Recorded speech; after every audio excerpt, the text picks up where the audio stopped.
gufasha abo agateka kamunyanzwe cyane cyane abagore abana cyangwa abandi bantu bose batishoboye. Iyo biboneka yuko hari abari muri uwo mugwi w'abantu duheje kuvuga, uwo mugwi urashobora kubafasha. Attirer l'attention du gouvernement sur les cas de violation des droits de l'homme, quel que soit le lieu où ils produisent, et proposer toutes mesures relatives à favoriser la protection de ce droit.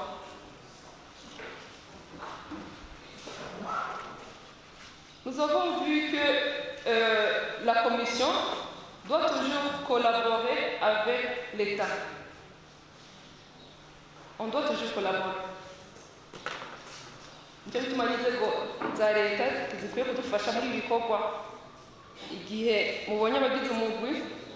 ntimubashimurire hariya oya, tugerageza gukora natwe kugira ngo agateka kazina muntu kubahirizwe. Siko none uyu ni umwe mu bakomiseri b'umugwi w'igihugu wigenga ujejwe agateka kazina muntu CNDH mu ncamake y'igifaransa. Turi mu ntara ya Cibitoke aho uwo mugwi wateguye uruganda rwo guhanahana ivyiyumviro n'inyamiramabi OPG mu ncamake y'igifaransa kugira ngo rero babandanye barangura akazi kabo neza maze badasinzikaza agateka kazina muntu. Dr. Sixte Vinyi ni muraba umukuru w'umugwi CNDH nawe yahavuye rero ashikiriza gituma bahisemo inyamiramabi kugira ngo bahanahane ibyumviro kubijanye n'agateka kazina muntu. Reka rero tumwumvirize. Tubanze twibutse ko ibikorwa turiko turarangura twabiranguye kugira ngo dufashe intererano ku gihugu nk'uko umukuru w'igihugu yamabimenyesha yuko akeneye ko inzego zitandukanye z'igihugu zubahiriza bene igihugu gusumvya. Uno munsi rero twateguye ibi biganiro kuko iyo tugiye mu busho butandukanye dusanga aho bishika ugasanga abana bafunganywe n'abakuze kandi amategeko y'igihugu na mpuzamakungu Burundi bwashize ko umukono atavyemera, aho usanga hariho abantu bafungiwe ivyaha bitatuma bafungwa, aho ushobora gusanga hariho abantu bafunzwe n'abatabifitiye uruhusha, aho ushobora gusanga abakenyezi bibungenze imbanyi zirenza amezi 6 canke bafise abana batarakwiza amezi 6 bonsa, ugasanga abantu barafunzwe kandi hategerezwa kuba uruhusha rundi bahagwa na procureur general. Tugasha tuvuga tuti rero kugira ngo dushobore gufasha abene gihugu ngo boroherezwe kurusha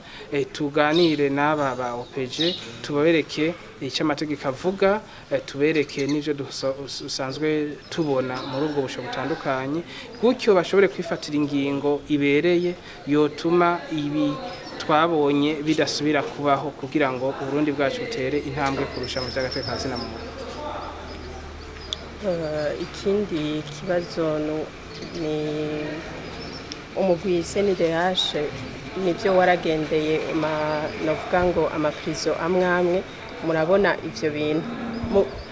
inyuma yaho, inyuma y'inama mu biteze kwiki haje abapolisi basanzwe mu biteze kwiki. Tubanze twibutse ko abapolisi baje aribo bagira amankete, nibo bagira amatohoza,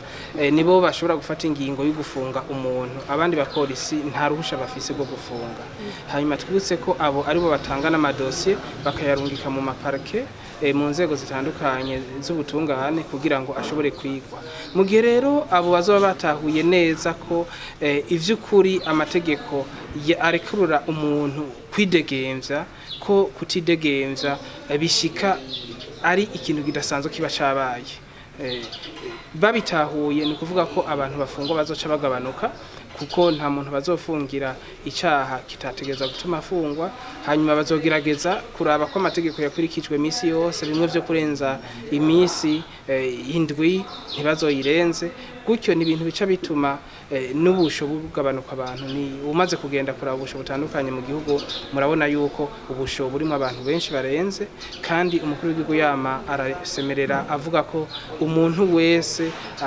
ashobora kurekurwa akwiye kurekurwa mwarumvise n'umushikiranganje w'ubutungane ko aheruka kubivuga ko asaba abacamanza batandukanye ko bogira inguvu zidasanzwe kugira ngo bagabanye ibitigiri by'abantu bafungwa ni kugira ngo rero dufashe kuko murazi ko abafungwa bose baca mu minwe yaba bawopeje ni kuvuga ko aba rero babitahuye bakabishira mu ngiro turiteze yuko ibitigiri bizogabanuka kandi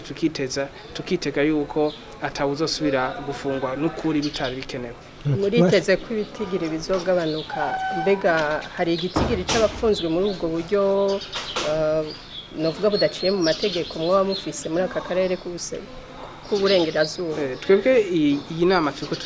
tuyigira muri aka karere mugabo twabwira ko biko biba mu Burundi bwose nk'ubu aha tuvugana hari abariko bakorera Ingozi abandi bakorera Igitega abandi nabo bazokora mu ndwiza imakamba ni kuvuga ko ibitigiri turaba tubifise mugabo biragoye gutanga kuko iyo tubonye ko vy'ukuri hari umuntu afunzwe bitarekuwe n'amategeko tugenda tuvuganye n'umuwopeje hanyuma ingingo zigafatwa nico gituma urubona iyo twaciye rimwe hari abantu baca barekurwa bagataha bakaburana bidegemvye bashikije ko hari imigwi y'abantu harimo n'abakenyezi bibongenze ko batofungwa none iyo bakoze ibyaha bo bagenza gute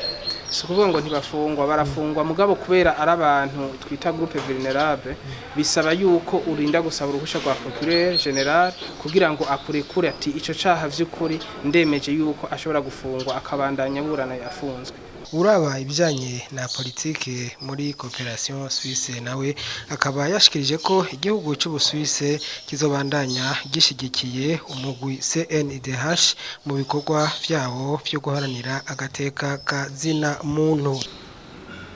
La Suisse reste un partenaire fiable dont ses engagements sont fondés sur une collaboration sincère et une perspective à long terme.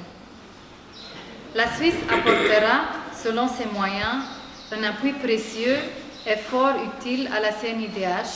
afin qu'elle s'acquitte au mieux de son mandat de promotion et de protection des droits de l'homme au Burundi. L'exemple est bien évidemment cet atelier qui constitue un événement important, car c'est un moment d'échange par excellence qui vous attend au regard des expériences réunies dans cette salle.